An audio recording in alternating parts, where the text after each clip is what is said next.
everyone, and welcome to Tony's Comic Spotlight. In this weekly episodic series, I spotlight some of the best comics put to print.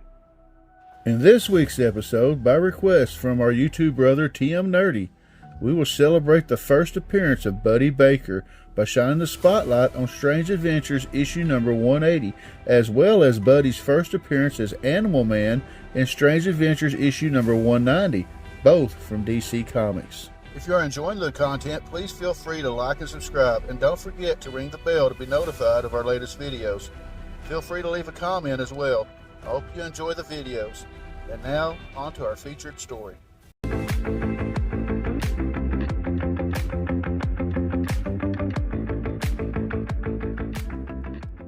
Buddy Baker in I Was the Man with Animal Powers. Buddy Baker, a meek, mild-mannered mouse of a man, gains superhuman abilities when his body is exposed to the radiation from a crashed alien spacecraft. He is in the countryside on a hunting trip with his friend Roger Denning when he finds himself attacked by all manners of strange beasts. A circus train has derailed and the animals have escaped. Beset by tigers and gorillas and elephants, Buddy finds himself able to harness the powers of each creature and use them against each other. He agrees to help the local professionals track down and recapture the animals. Amidst the chaos, the alien life form who came to Earth attacks a nearby town. Buddy takes it as his responsibility to stop the monster at all costs, and finds that it has powers rivaling his own. In the middle of the fight, his animal enhancements begin to fade, and he is forced to flee. Regrouping, he tries a new approach. Buddy gets a mouse and brings it to the extraterrestrial, enforcing timid and meek characteristics onto it. Now that it's afraid of him, he backs it off a cliff and it plunges to its death. Buddy is proclaimed a hero in all of the local papers for his daring triumph. Back at home, he's trying to work up the courage to ask his girlfriend Ellen to marry him. Mustering up as much bravery as he can, he proposes. She accepts, and he promptly faints into her arms. The end.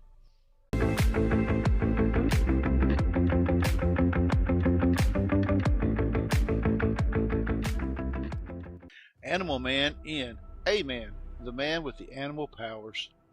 Buddy Baker, alias A-Man, reflects on the circumstances that allowed him to acquire his incredible animal powers. He also recaps the adventures he had involving alien creatures and how he stopped them to protect mankind. Buddy wears his new Animal Man costume for the first time and announces that he is devoting his life to fighting evil. He renounces his engagement to his girlfriend Ellen. He doesn't feel it would be right to endanger her life with his new crime-fighting lifestyle. Buddy picks up a message from a police scanner announcing that the Northern Electronics Corporation has been robbed. He flies out to the crime location using his bird power. He spots the perpetrators on the ground and immediately subdues them, but their boss, Grabo, gets away. Animal Man notices a hat on the ground and surmises that it belongs to the boss, Grabo. He assumes the power of a bloodhound and uses it to track the boss's scent. The trail leads him to a nearby harbor, and Animal Man notices a deserted island in the distance. He figures that the boss Grabo is probably hiding on that island and starts swimming to reach it while absorbing the swimming skills of a nearby tuna fish. Animal Man emerges on the shores of the island and gets caught in the animal trap as a huge lion prepares to pounce on him. Animal Man absorbs the power of the lion and makes a clean getaway. He notices that the island is stocked with a number of exotic beasts. He also discovers a stockade. Animal Man figures that he has stumbled on Grabos' headquarters and scales its walls to investigate. As he enters the compound, Animal Man notices a collection of electronic equipment on a table and comes to the conclusion that Grabos' gang was working on a device to give telepathic commands to animals. This would allow Grabo to use the animals to conduct crime. Animal Man subdues the gang and traps them in a camouflage bunker trap. The authorities move in to arrest the gang, and Animal Man swims back to the mainland satisfied with his latest adventure.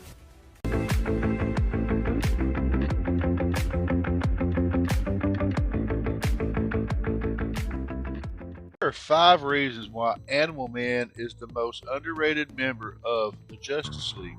Number 1, unassumingly awesome. To push Animal Man to anyone is going to elicit some heavy eye rolls. His real name, Buddy Baker, combines the 60s penchant for alliteration with a certain cringe factor. It might roll off the tongue easily enough, but the name doesn't exactly conjure up visions of heroic battles against fearsome evildoers more than it does an affable next-door neighbor. Add to that his powers, which essentially just allow him to replicate the abilities of animals, and it sounds like he is made up by a child. However, he's a lot cooler and more powerful than people give him credit for, and looked at objectively, his powers actually give him a whole range of interesting options. Number 2, Animal Man, the best family in comics. As great as Animal Man can be, one of the best things about the character is the Baker family, including his wife Ellen and children Cliff and Maxine. It's often said that comic fans don't like with families, but people that have said that obviously never read an Animal Man comic. The Baker family is a highlight of any comic they're in.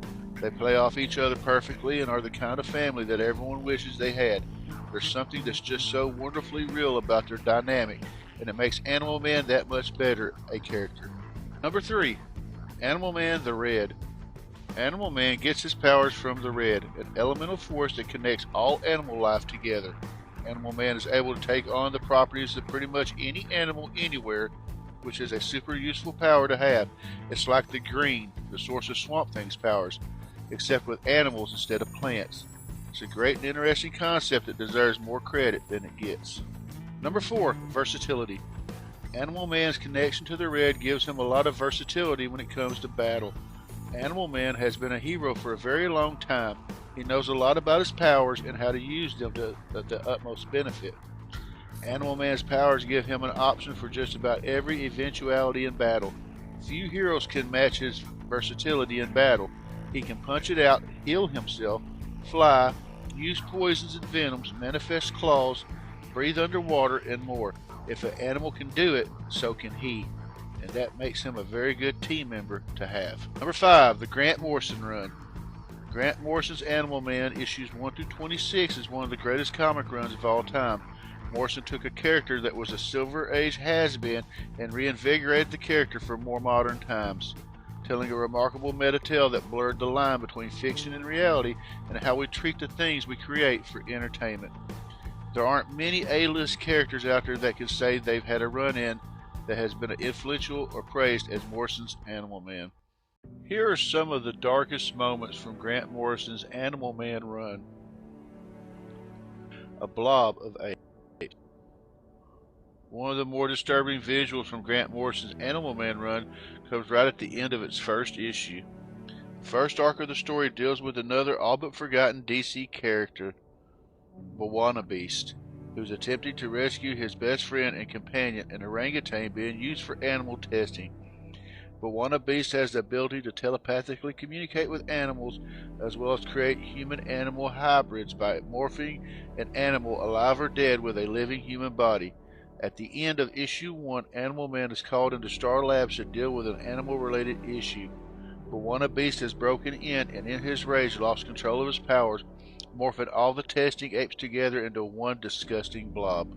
The death of Bwana Beast ape friend. The main story in issues 3 and 4 are the culmination of the Bwana Beast storyline that populates the first few issues of the comic.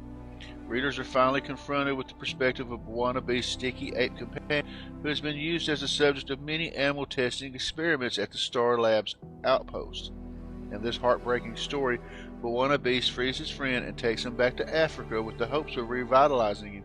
However, he's unable to heal his companion, who's already been riddled with too many illnesses. Animal Man's arm is ripped off.